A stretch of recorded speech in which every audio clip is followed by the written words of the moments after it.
بسم الله الرحمن الرحیم. السلام علیکم ورحمت الله وبرکاته. عزتمند مسلمانانو رونو او خويندو، امید لرم چې تاسو بروغ جوړ بئ او خوشحال بئ. زما د الله رب العزت نه دا دعا ده، دا سوال له چې تاسو چرته هم یئ، الله تعالی مو همیشه د پاره روغ جوړ خوشاله او آباد ساته، امین. عزتمندو، نن د یوې نوې او خاص وظیفې سره زه ستاسو مخکې حاضر یم. نن درته محترم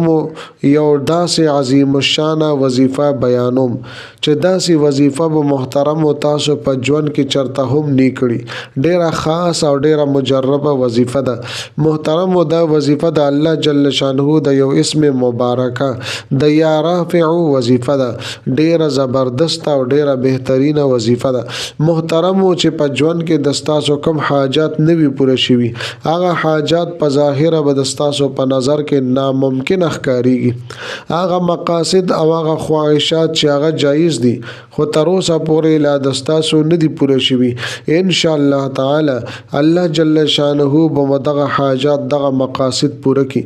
یا مشکلاتو کې مصائبو کې پریشانو کې راګیر یي او تر اوسه پورې د تاسو دغه مشکلات حل نشول، پریشانه مو ختم نشوي، بیماری مو خې نشوي، دغه شان د مال او دولت تنګی ده، د رزق تنګی ده، دغه شان زما محترم د کاروبار او د روزګار مسائل دي. ان شاء الله تعالی دا عظیم الشان وظیفه تاسو کوي، الله جل شانه به تاسو ژوند بدل کی. عزتمندو، تاسو اسه هم ویډیو ګورئ که په اول ځل باندې مو زما د دې چینل وزټ کړی وي او لا تر اوسه پورې مو دا چینل ته سبسکرایب کړی نی، نو برای مهرباني دا چینل سبسکرایب کړئ. ورسره خوا کې د ټاله والا نشان تاسو کلیک کړئ او سلیکټ آل کړئ،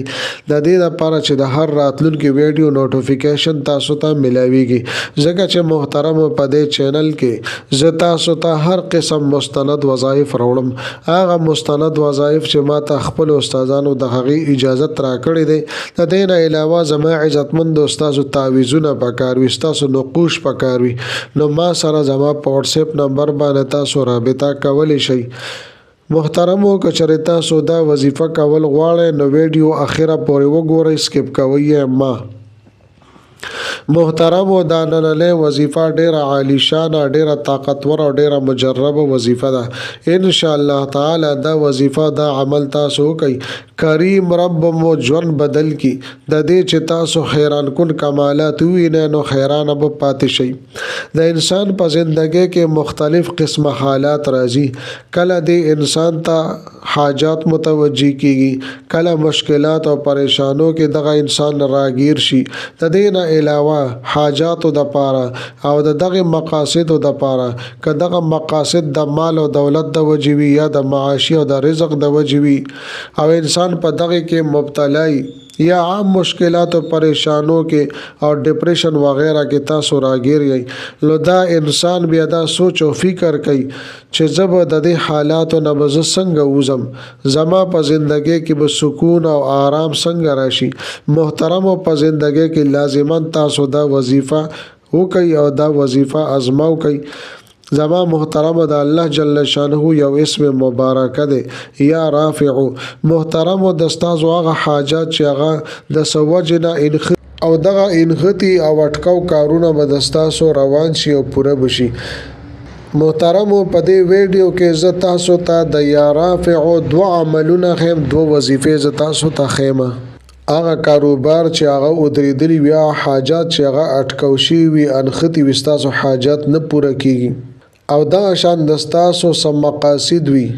په هغه کې اٹکاو راغلی وي یا د سوجه نه هغه ولاړ وي،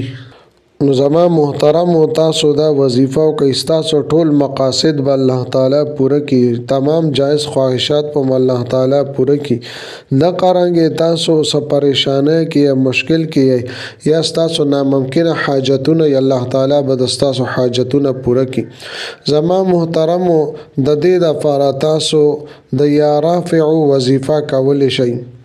لومبه وظیفه دا ده چې د هر مونځ نه پس یعنی د سهار مونځ نه پس د ماسپښین مونځ نه پس د مازدیګر مونځ نه پس د ماښام مونځ نه پس او د ماسخوتن مونځ نه پس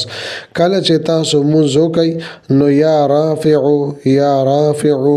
یا رافعو 21 مرتبه 21 پیرې تاسو دا وایي د هر مونځ نه پس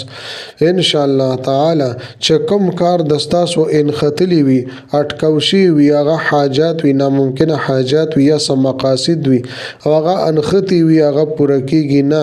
ته غواړې چې دا پوره شي نو د هر مونځ نه پس یا رافعو یا رافعو 21 مرتبه وایي دغه شان زما محترمو د ستاسو یو خاص مقصد دی یو خاص حاجت دی رزق حواله سره دی د کاروبار حواله سره دی یا نور ناممکنه حاجات وي یا د اولاد د لپاره څوک دا وظیفه کول غواړي یعنی اولاد نشته یا اولاد شته خو نارینه اولاد نشته یا اولاد نارینه او زنانه دواړه شته خو نافرمانه دي د خبره منی نه دا رنګ زما محترمو د کاروبار او د روزګار روانېدو د لپاره د مخې د سمېدو د لپاره دا ډیره بهترینه او مجربه وظیفه ده او زما عزتمندو د دې حواله سره زه تاسو ته دویمه وظیفه ذکر کوم د یا رافعو یا رافعو دا به محترمو تاسو سلويخ ورځې په مخه باندې دا وظیفه کوئ د سلويخ ورځو نه به سیوا کوئ نه او که کم ورځو کې هر څومره ورځو کې تاسو دا وظیفه وکړو نو ټیک ده که 10 ورځو کې کولی شئ که 15 ورځو کې کولی شئ که 20 ورځو کې که 13 کې خو د سلويخ ورځو نه به سیوا کوئ نه زما محترمو دا یا رافعو به تاسو سلويخ ورځې په مخه 1,25,000 مرتبه 1,25,000 پیرې به تاسو دا ولولئ یعنی په سلويخ ورځو کې به تاسو 1,25,000 مرتبه دا تاسو پوره کوئ ځان د پاره څه ترتیب او طریقه هغه تاسو برابر کړئ 1,25,000 په 40 باندې تقسیم کړئ نو چې د ورځې نه څومره پیرې څومره مرتبه د دې ورت راځي د دې وظیفه د راځي د یا رافعو نو هغه طریقې سره تاسو روزانه د دې ورت کوئ ان شاء الله تعالی سلويخ ورځو کې بس تاسو دا وظیفه مکمل شي